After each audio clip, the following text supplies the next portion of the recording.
नमस्कार, आदाब। मैं हूं बिलाल सब्ज़वारी। एबीसी की राजनीतिक चर्चा में आपका स्वागत। गाजा और लेबनान के बाद अब ईरान को तबाह करने की इबारत लिखी जा रही। पेंटागन की एक रिपोर्ट से ये खुलासा हुआ है कि नेतन्याहू और ट्रंप मिलकर ईरान के जो न्यूक्लियर प्रोजेक्ट्स हैं उनके आसपास अटैक करना चाहते हैं ताकि ईरान की न्यूक्लियर पावर खत्म हो जाए। साथ ही साथ वो लोग वहां पर तख्ता पलट की भी एक ना एक कोई ना कोई इबारत निरंतर लिखना चाह रहे हैं और इस पर बहुत खूबसूरती से, बहुत ही गहनता से और बहुत ही गुप्तचर रूप से काम भी चल रहा है। इस बारे में आज हमारे साथ मौजूद हैं हमारे बहुत ही जाने माने वरिष्ठ इंटेलेक्चुअल कह सकते हैं, उनको बुद्धिजीवी कह सकते हैं, गिरधर जी, जो इस बारे में हमको पूरी जानकारी देंगे। और अगर ऐसा होता है तो इसका मिडिल ईस्ट पर क्या प्रभाव पड़ेगा, आने वाले समय में इसका क्या प्रभाव पड़ेगा, भारत इसको किस तरह से देखता है। बिलाल जी, आपको, आपके दर्शकों को, सबको मेरा प्रणाम, नमस्कार, जय श्री राम, हर हर महादेव और जय श्री कृष्ण। जी देखिए, पहला आपने जो इंट्रोडक्शन में बोला है, उसमें मैं थोड़ा अलग राय रखता हूँ। इसको मिडिल ईस्ट हमें नहीं कहना चाहिए, क्योंकि मिडिल हमारी तो वेस्ट में है वो, हमारे लिए तो वेस्ट एशिया है वो। ये मिडिल ईस्ट की सोच जो है वो यूरोपियन सोच है। यूरोप ने उसको मिडिल ईस्ट का नाम दिया है। ईस्ट जो है उनका, ईस्ट जो है एशिया है। एशिया के मिडिल में हम है। कोई मिडिल ईस्ट होना है तो वो भारत होना है, वो एक गल्फ नहीं होना चाहिए। मगर ये मतलब ऐसी टर्मिनोलॉजी वो हमें चिपकाते हैं। हमें भी साउथ एशिया की दर्जा दे दिया है। हम इक्वेटर के नॉर्थ में हैं, हम तो साउथ में नहीं है, फिर भी हमें साउथ एशिया कहा गया, क्योंकि बहुत इन हमारी अड़ोस पड़ोस की बहुत से देशों को ये कुचली है कि वो भारत के नाम से जुड़ना नहीं चाहते। इसीलिए भारत उपखंड या इंडियन सब कॉन्टिनेंट से उनका उनको परहेज है। इसीलिए उनको नया नाम देने के लिए साउथ एशिया रखा गया। मगर ना हम साउथ में हैं, हम सेंट्रल में हैं। एक्चुअली देखा जाएगा तो ये जो स्थान है, कजाकिस्तान, किर्गिस्तान, वो नॉर्थ में है, नॉर्थ एशिया में है, और हम सेंट्रल एशिया में है। फिर भी जी। ये नाम हमें चिपका दिया गया। सिमिलरली ईस्ट एशिया, सॉरी, जो जो आपने बोला है मिडिल ईस्ट, वो मिडिल ईस्ट नहीं है, वो वेस्ट एशिया हमें कहना चाहिए। ये थोड़ा मेरा सोच है, मैं आपको आपके ऊपर आपके पास ये रखना चाह रहा हूँ। हाँ, दूसरी बात आपने कहा, साउथ ईस्ट एशिया बोल सकते हैं हम। साउथ ईस्ट एशिया जो है वो आपको हो गया इंडोनेशिया, बाली, ये सब जो है वो साउथ में है और ईस्ट में है। साउथ ईस्ट एशिया जी वो आ गया। मगर हम जो है, we are actually in the central of Asia. हमारी जी जी। वेस्ट में ये जो गल्फ स्टेट्स है, हमारी ईस्ट में हमें म्यांमार, थाईलैंड, ये सब है। हमारी ऊपर नॉर्थ में हमें कजाकिस्तान, किर्गिस्तान है। तो वी आर जी एक्चुअली सेंटर में है। फिर जी भी जी। जो भी है, मतलब ये टर्मिनोलॉजी वेस्ट का टर्मिनोलॉजी है। हमारे लिए तो वो गल्फ स्टेट्स है, हमारे लिए वेस्ट एशिया है। तो ऐसा जी मैं मानता हूं।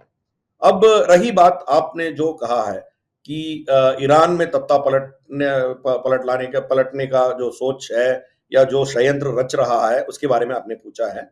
देखिए, ऐसा है कि जब सद्दाम हुसैन और उमर गद्दाफी जैसे बड़े बड़े हस्तियों को मिटा सकते थे, तो ईरान कोई बड़ी बात नहीं है इनके लिए। ईरान को भी ये खत्म कर सकता था, कब की कर सकते थे ये, मगर नहीं किया। इसके इसकी वजह यह है कि सुन्नी और शिया दोनों के बीच में तनाव होगा तो ही अमेरिका का कुछ ना कुछ यहां चलता है। गल्फ रीजन में, वेस्ट एशिया में इन दोनों जी के बीच में दोस्ती है, तो अमेरिका क्या करेगा उधर, है ना?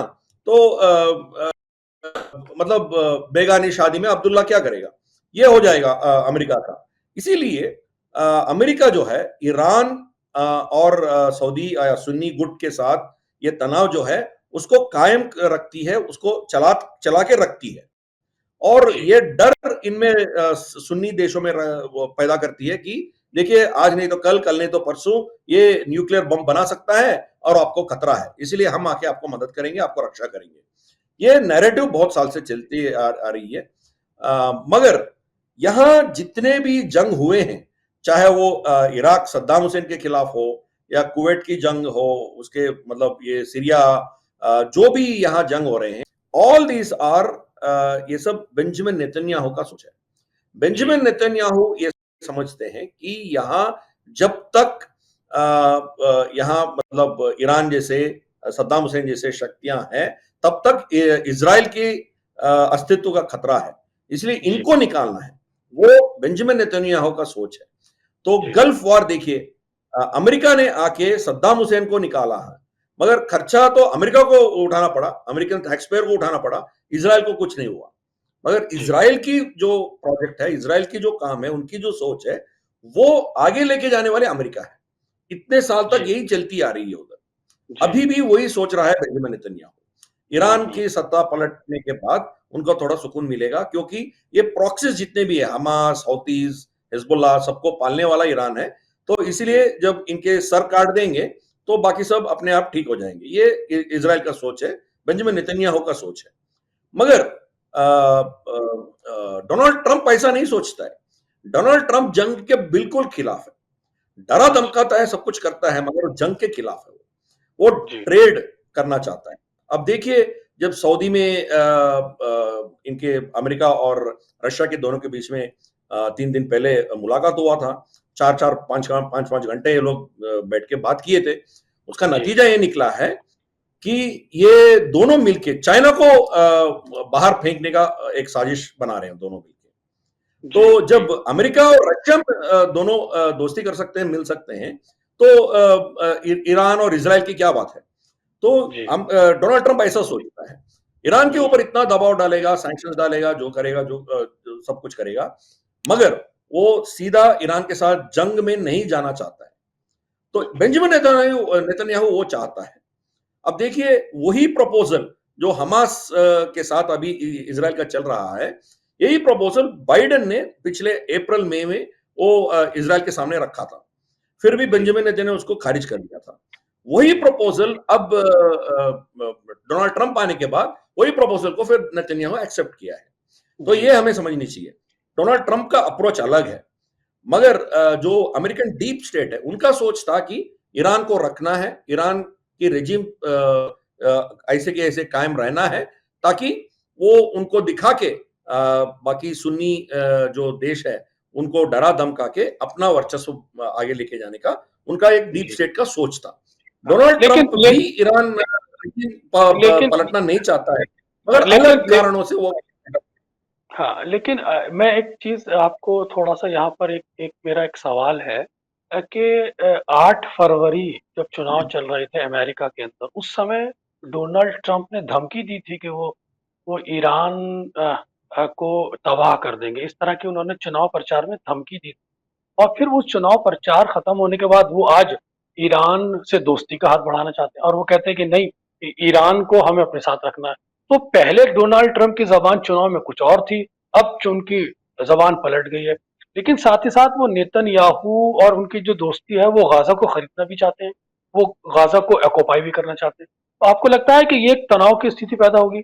और जिस तरह से वो पेंटागन की जो रिपोर्ट सामने आई है, उस पेंटागन की रिपोर्ट का ये कहना है कि परमाणु जो न्यूक्लियर उनका सेटअप है उसके आसपास अगर अटैक कर दिया जाएगा तो ईरान की परमाणु ताकत समाप्त हो जाएगी, वो कमजोर हो जाएगा। साथ ही साथ आपको अगर वहां तख्ता पलट होता है तो इसका भारत पर क्या असर होगा? जो हमारा चाहबार प्रोजेक्ट है वो किस तरह से इफेक्टिव हो सकता है इस इन सब परिस्थितियों में? देखिए, पहले तो जो भी अमेरिका से रिपोर्ट आता है, वो फेस वैल्यू पे कभी हम नहीं लेना चाहिए। कुछ दशकों पहले हमने एक रिपोर्ट देखा था कि इराक में वेपन्स ऑफ मास डिस्ट्रक्शन हैं। कहाँ किधर थे वो? जंग भी हुआ, सद्दाम हुसैन को निकाल भी दिया, उनको फांसी भी चढ़ा दी, फिर भी आपको वेपन्स ऑफ मास डिस्ट्रक्शन तो नहीं मिला ना। तो जी, इसीलिए वो कुछ नैरेटिव चलाने के लिए ऐसे रिपोर्ट्स लेके आते हैं। तो we can't take it for granted, उसको ऐसे फेस वैल्यू पे नहीं लेना चाहिए। एक पहली बात।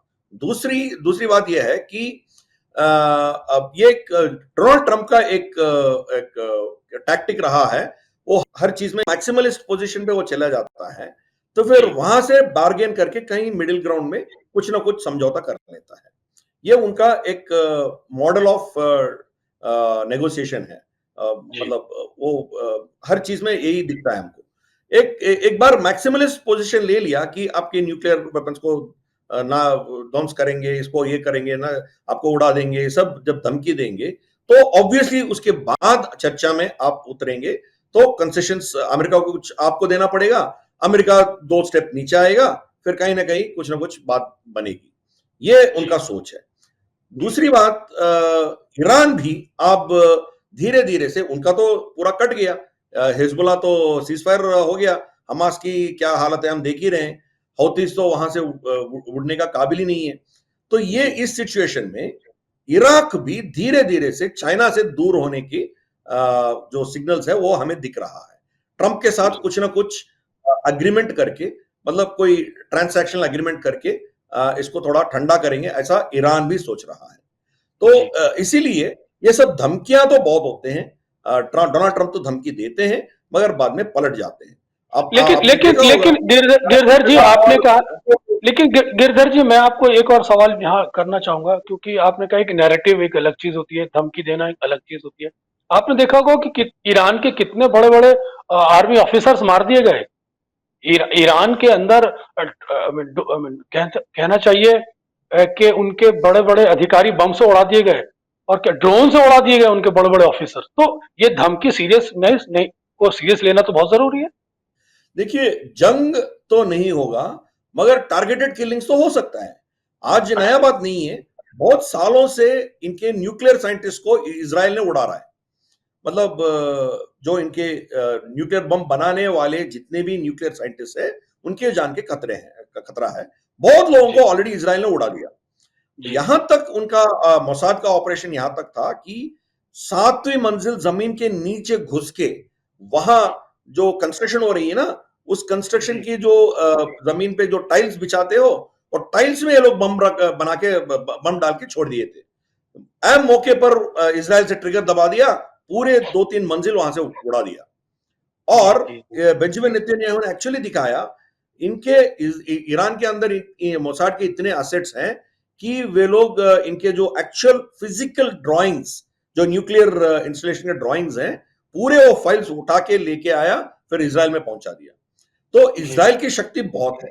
तो इसके चलते हुए ईरान बम बनाना मुश्किल है, बहुत मुश्किल है उनके लिए। और दे आर वेरी वल्नरेबल। उनके पास अब, पिछले बार जब इसराइल ने रेड किया था ईरान के ऊपर, तो इनके जितने भी रडार्स थे, इनके जितने भी एयर डिफेंसेस थे, उसको सबको उड़ा दिया। इसीलिए अब ईरान इज वेरी वल्नरेबल। इसमें मतलब अकलमंदी इसी में है ईरान का कि सीधा अब जंग में ना जाए, थोड़ा वक्त लें अपना डिफेंसेस को फिर दोबारा एस्टैब्लिश करने के लिए, तब तक थोड़ा समय चाहिए उनको। इसीलिए वो जी, ऐसी कोई गलत गलत काम नहीं करेगा जिसके चलते हुए इसराइल या अमेरिका को ये मौका मिले कि उसके ऊपर कोई ना कोई एक्शन ले। तो जी, आपने जो कहा, कासिम सुलेमानी का हत्या हुआ था, कासिम सुलेमानी को इराक में उड़ा दिया गया, ईरान में नहीं। आप देखिए क्या किधर हुआ था, वो भी डोनाल्ड ट्रंप के कालखंड में हुआ था। तो जी, ऐसे एक दो चीज हुआ थे, उससे ज्यादा नहीं है। न्यूक्लियर साइंटिस्ट के खिलाफ बहुत कुछ हुआ था। तो जी, ये हो सकता है। अब इस्माइल हनिया को कहा, वो तो ईरान का बंदा नहीं था, तो उसको उड़ा दिया। तो अब हम्म, देखिए, ईरान रिजीम के खिलाफ कुछ अटैक नहीं हुआ है। मतलब हम्म, खमेनी के खिलाफ या खमेनी के इमीडिएट इर्द गिर्द में जितने भी हैं उनके खिलाफ कोई अटैक नहीं हुआ है। तो जब अमेरिका चाहती है कि ईरान के सत्ता पलटना है, तो ये लोग जिंदा नहीं बच पाएंगे। खमेनी हम्म, कब की मारा गया होता। मैं ये कह रहा हूं कि ये बहुत कम लोग इसको मानते हैं, क्योंकि जनरल हेडलाइंस देख के हम तजिया कर देते हैं कि देखिए अब की बारी ईरान का है, खमेनी जा रहा है, फिर ये हो रहा है, वो हो रहा है। ऐसा नहीं होगा, क्योंकि जी, broader game of chess board में क्या होता है, कुछ ना कुछ धमकी किसी को देने के लिए उनको कुछ लीवर्स होना चाहिए। ईरान अमेरिका के लिए एक लीवर है। ईरान को हम्म, रखेंगे, ना उनको जीने देंगे, ना उसको मारेंगे। ऐसे हम्म, सिचुएशन में उसको रखेंगे। इतने सैंक्शन है उसके ऊपर, ना वो दुनिया के साथ कुछ ट्रेड ज्यादा नहीं कर पाएगा, वो उनको मारेंगे भी नहीं, ऐसे ही छोड़ेंगे। उनकी जी, डर से, उनकी मतलब खतरे से डरा धमका के बाकी मुसलमान मुल्कों के साथ ये समझौता करेंगे। ये इनका जी, मॉडल है। तो हम्म, ये इसके लिए मैं, ईरान की सत्ता पलटेगा और ट्रंप बेंजामिन नेतन्याहू को मदद करेगा, ऐसा मैं नहीं मानता हूं। मगर हम्म, उनको न्यूक्लियर बम बनाने से रोकेंगे, ये जरूर करेंगे। तो जी, उसके लिए कोई बंकर बस्टर बॉम्ब्स देना हो तो वो देंगे। फिर कुछ और करना हो तो वो करेंगे। वहां कोई न्यूक्लियर साइंटिस्ट या स्पेसिफिक जो कमांडर्स जो न्यूक्लियर बॉम्ब के बारे में कुछ डिसीजन लेने वाले, उनको उड़ा देंगे, ये सब हो सकता है, बट जी, सीधा जंग नहीं होगा, ये हमें समझना जी, चाहिए। जी, तो लेट्स सी, ईरान ईरान के साथ भी डोनाल्ड ट्रंप का स्टेटमेंट्स था। आपने भी जो बोला है कि ईरान के लोग जो है वो अच्छे लोग हैं, वो शांति चाहते हैं, ये सब मतलब एक पोजीशनिंग है। ये पोजीशनिंग जब करेगा, तो जब ईरान के सत्ता से वो डील करेगा, उनसे जब बात करेंगे, तो ऑब्वियसली कुछ कंसेशंस मांगेंगे। तो जी, उनके जो जितने भी न्यूक्लियर इंस्टॉलेशंस है, उसका इंस्पेक्शन होगा, वहां सीसीटीवी कैमरास रखेंगे, सेंसर्स रखेंगे, वो क्या कर रहे हैं पूरा मॉनिटर होगा, फिर उसके बदले में कुछ सैंक्शंस हटाएंगे या कुछ और करेंगे। तो ये ट्रांसैक्शनल होगा, वो सीधा युद्ध की तरफ नहीं जाएगा। और मैं ये नहीं समझता हूं कि खमेनी की सत्ता पलट के किसी और को बिठाने का कोई साजिश चल रहा है। मगर जी, ईरान में प्रॉब्लम है कि खमनी को कुछ होगा, उनका तबीयत ठीक नहीं है, बीच बीच में वो हॉस्पिटल में एडमिट हो रहा है, उनको कुछ हो जाएगा तो उनको रिप्लेस करने वाला कोई है नहीं उधर, ये जी, प्रॉब्लम है। जी, इब्राहिम रईसी जो था वो शायद उनको रिप्लेस कर सकता था, वो तो नहीं रहा अभी। तो जी, अब बची खमेनी के बेटे, उनको बहुत से लोग एक्सेप्ट नहीं कर रहे हैं। तो उनके जी, देश में खमेनी के बाद कौन उस पोजीशन पे बैठेंगे, उसका कोई क्लैरिटी नहीं है अब। जी, इसीलिए उसके चलते हुए रेजिम कोलैप्स होगा, वो अलग बात है। मगर खमेनी को ये लोग जानबूझकर डोनाल्ड ट्रंप की रेजिम उसको नहीं हटाएंगे, नहीं ये हमें हटाएंगे। समझनी चाहिए। मगर लेकिन धमकियां तो लेकिन हाँ, रहेंगे, sanctions हम कह रहेंगे। रहे हैं जी, हम कह रहे हैं, लेकिन मेरा आपसे एक और सवाल है गिरधर जी, कि अभी प्राइम मिनिस्टर नरेंद्र मोदी और ट्रम्प जी की मुलाकात हुई थी, प्रेस कॉन्फ्रेंस हुई थी, लोगों ने सवाल पूछा था, तो ट्रम्प का ये कहना था बांग्लादेश के बारे में कि ये मामला हमने भारत पर छोड़ दिया। तो आपको लगता है कि बांग्लादेश पर हमने अपनी एक बड़ी कूटनीतिक विजय प्राप्त की है, खासतौर से जब वहां सत्ता पलट हो चुका है, हमारे यहाँ शरणार्थी के रूप में है उनके वहाँ की प्रेसिडेंट, और प्राइम हम पर मिनिस्टर। दबाव भी, हाँ प्राइम मिनिस्टर, हम पर दबाव था कि हम उनको वापस भी करें, शेख हसीना को लेकर वो। लेकिन लेकिन चाइना और पाकिस्तान और एक तरह एक हद तक अमेरिका का उसमें खुद हाथ था उस तख्ता पलट में। आज जो अमेरिका की पॉलिसी बदली है, क्या एक हमारी कूटनीतिक जीत तो है ही है, उसमें हमने सफलता हासिल किया। तो अब जो उन्होंने कहा कि बांग्लादेश का मसला हम भारत पर छोड़ते हैं, तो इसका क्या अर्थ लगाया जाए बड़े अर्थों में? देखिए, भारत की भूखंड में पाकिस्तान को छोड़ के बाकी देशों का ठेकेदार हम हैं, ठाकुर तो हम हैं।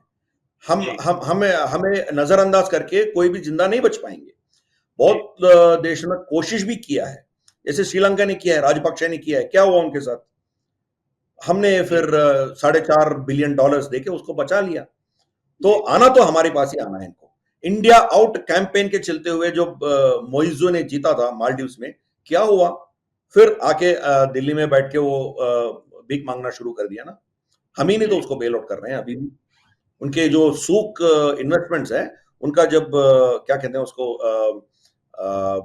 ड्यू हो गया, उसको पेमेंट ड्यू हो गया था, भारत ने उसको बेल आउट किया। सेम थिंग अब म्यांमार में भी जुंटा को सपोर्ट हम ही तो कर रहे हैं। जी, तो नेपाल को तो ऐसी की तैसी, नेपाल हमारी बगैर तो जी नहीं सकता है, वो अलग बात है। जी, भूटान भूटान का तो नाम के वास्ते वो एक इंडिपेंडेंट देश है, और उनका करेंसी हमारे रुपए इंडियन रुपी से कनेक्टेड है, लिंक्ड है, और उनका फॉरेन अफेयर्स और डिफेंस पूरा हम देखते हैं। तो जी, इसीलिए इस इन मतलब भारत की इंडियन सब कॉन्टिनेंट में, हाँ, हमें नजरअंदाज करके कोई ज्यादा दिन बच नहीं पाएंगे। बांग्लादेश के भी वही हाल होगा। कुछ दिन हमसे भटक गए थे, मगर आना तो हमारे पास ही उनको आना है, कोई ऑप्शन नहीं है उनको। जी, तो डोनाल्ड ट्रंप का प्रॉब्लम्स बहुत है, उनके अंदरूनी मामले बहुत है, उनके इकोनॉमी को सीधा पटरी पे लाना है। $37 ट्रिलियन का कर्जा है उनके ऊपर। फिर इतने लूटी हुई है, आपने देख ही रहे हो, एलान मस्क हर दिन कुछ ना कुछ खुलासा कर रहा है। फिर जी, उनके जो घुसपैठी मतलब अनचेक्ड इलीगल इमिग्रेंट्स जितने भी वहां घुस गए थे, उनको निकालना है। फिर चाइना को रोकना है, उनका पहला फोकस चाइना है। चाइना को रोकने के लिए ही पनामा के ऊपर दबाव डाल रहा है, ग्रीनलैंड और कनाडा के ऊपर दबाव डाल रहा है, और अमेरिका रशिया के साथ समझौता इसलिए कर रहा है कि दोनों मिलकर चाइना को रोकना है। तो उनका टारगेट चाइना है। छोटी छोटी देश, बांग्लादेश जैसे देश में उनका कोई दिलचस्पी नहीं है, उनका इतना टाइम वेस्ट बर्बाद नहीं करना चाहता है वो, इसलिए भारत को छोड़ दिया है। भारत भी ये जानता था जब तक जो बाइडेन है, जब तक उनका जो लेफ्टिस्ट सोच रखने वाले वोक एडमिनिस्ट्रेशन है, तब तक हम ज्यादा कुछ नहीं कर पाएंगे, क्योंकि बिल क्लिंटन का चेला है मोहम्मद यूनुस। इसीलिए हमें भी पता था। तो we play a long game, हम टेस्ट मैच खेलते हैं, हम T20 नहीं खेलते हैं। इसीलिए धीरे धीरे से श्रीलंका भी हमारी वापस आ गया हमारी गुट में, फिर मालदीव्स भी आ गया, बांग्लादेश भी आएगा, आज नहीं तो कल, कल नहीं तो परसों आ जाएंगे। 2 दिन पहले उनका बॉर्डर गार्ड्स का जो कमांडर था वो आ गया था दिल्ली बात करने हमारी BSF के साथ। तो ये चलेगा, कुछ दिन वो लोग कुछ करने का कोशिश करेंगे, मगर वो हमारे बिना वो जिंदा नहीं बच पाएंगे। अब देखिए, उनकी एकमात्र इंडस्ट्री उनके पास जो है वो टेक्सटाइल इंडस्ट्री है। टेक्सटाइल इंडस्ट्री को पूरा जो सप्लाई चेन है, जो फॉरवर्ड इंटीग्रेशन और बैकवर्ड इंटीग्रेशन भारत के साथ ही है उनका। कपास हमसे खरीदते हैं वो, उनके पास कपास नहीं है। हम कपास बंद कर देंगे तो वो क्या करेगा? फिर केमिकल डाइज भारत से ही जाता है, फिर जो फिनिश्ड प्रोडक्ट है वो कोलकाता एयरपोर्ट से ही जाता है, उनके ढाका या चटगांव पोर्ट इतना बड़ा नहीं है उनका, फिर दोबारा भारत में ही आना पड़ेगा उनको। ये साइकिल जब काट देंगे तो बांग्लादेश तो बच नहीं पाएगा, इकोनॉमी भी नहीं बचेगी।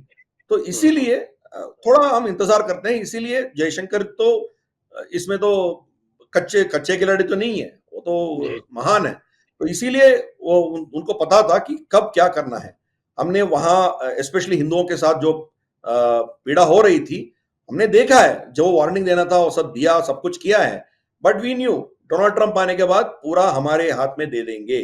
अब देखिए, जो बाइडेन के कालखंड में भी जो बाइडेन जब रेड कारपेट वेलकम देके स्टेट गेस्ट के नाते मोदी जी को वहां बुलाया था व्हाइट हाउस में, उस समय इंडो पैसिफिक का सिक्योरिटी हमें सौंप दिया था।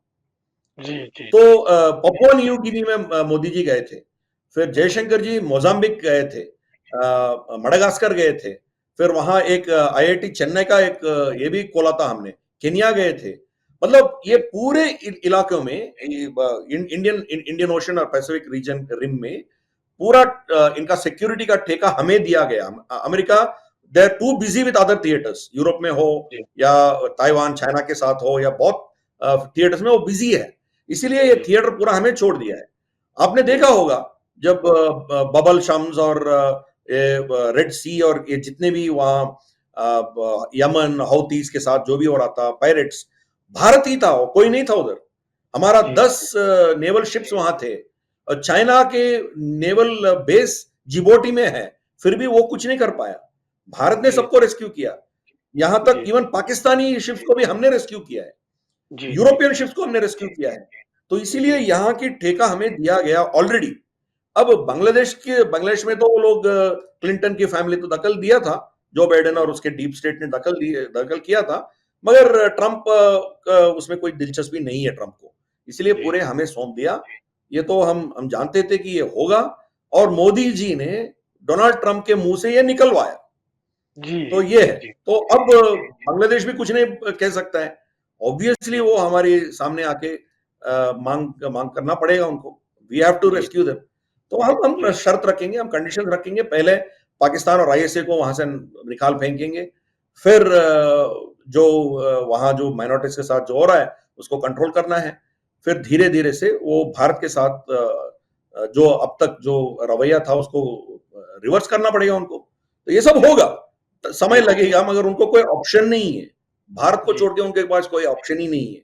चाइना तो दूर दूर की बात है, चाइना तो अभी इंटरनली वो कोलैप्स हो रहा है, उनका फॉरेक्स रिजर्व्स गिर रहा है, उनका फॉरेक्स आउटफ्लो बढ़ रहा है। $2 ट्रिलियन पिछले 4 साल में, $2.5 ट्रिलियन वहां से चला गया, इन्वेस्टमेंट चला गया चाइना से। तो ये सिचुएशन चाइना का है। चाइना का भी यहाँ इतने छोटे देश में वो अपना पूरा खर्चा और अपना एफर्ट्स बर्बाद नहीं करना चाहता है। तो उनका जंग अमेरिका से है, वहां फोकस करना चाहता है। ताइवान भी उनके हाथ से जा रहा है, चाइना के हाथ से जा रहा है। उधर भी एक मूवमेंट आ गया कि उनके जो पार्लियामेंट का मेजॉरिटी कुमिंटन पार्टी, जो चाइना प्रो चाइना पार्टी है, उनके सदस्य, उनके MPs को रिकॉल करने का यह मुहिम चल रहा है उधर। वो चाइना उसमें बिजी है, तो चाइना का भी इधर कोई इंटरेस्ट नहीं है। इसलिए जी, भारत ही संभालेगा, भारत को जो करना है करेंगे। हम भी we are a matured nation. हम ऐसी बात नहीं है कि हम जाके उसको कुछ मतलब कोई गलत कदम उठाएंगे, उसको कुछ रॉन्ग स्टेप करेंगे, ऐसा कुछ नहीं है। We'll do it very smoothly. हमारे पास वो शक्ति है, हमारे पास वो तजुर्बा है, और हमारे हुँ, पास वो सोच भी है, इसलिए वी विल हैंडल इट। हम तो एक बड़े बाप जैसा है, उनको जी, जी, तकलीफ पहुंचाना हमारी मकसद नहीं है। मगर जी, जी। हमसे बिछड़ जाएंगे तो थोड़ा सबक सिखा के फिर दोबारा हमारे पास लेके आएंगे। बहुत खूब, बहुत खूब। गिरधर जी, आपने हमसे बात की, आपका बहुत-बहुत शुक्रिया। एबीसी दर्शकों से मेरा निवेदन है कि इस चैनल को सब्सक्राइब करते रहें। जिस ओर गिरधर जी ने इशारा किया, जिस खूबसूरती से इशारा किया, जिस नफ़ासत और नज़ाकत के साथ इशारा किया, वो सबने हम लोग सभी हमारे दर्शकों ने सुना। उनका साफ कहना है कि अमेरिका और इज़राइल मिलकर ईरान को ना तो जीने देंगे और ना ही मरने देंगे। उसको इसी तरह परेशान करते रहेंगे। साथ ही साथ ईरान के माध्यम से वो उस क्षेत्र के अंदर अपनी राजनीति को साधना चाहते हैं।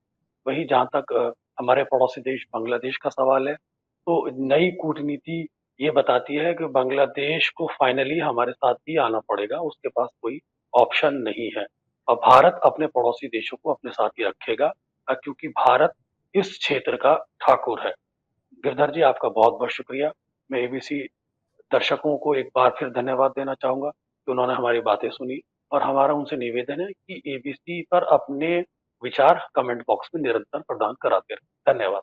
एबीसी हिंदी न्यूज आज ही जुड़िए हर खबर के साथ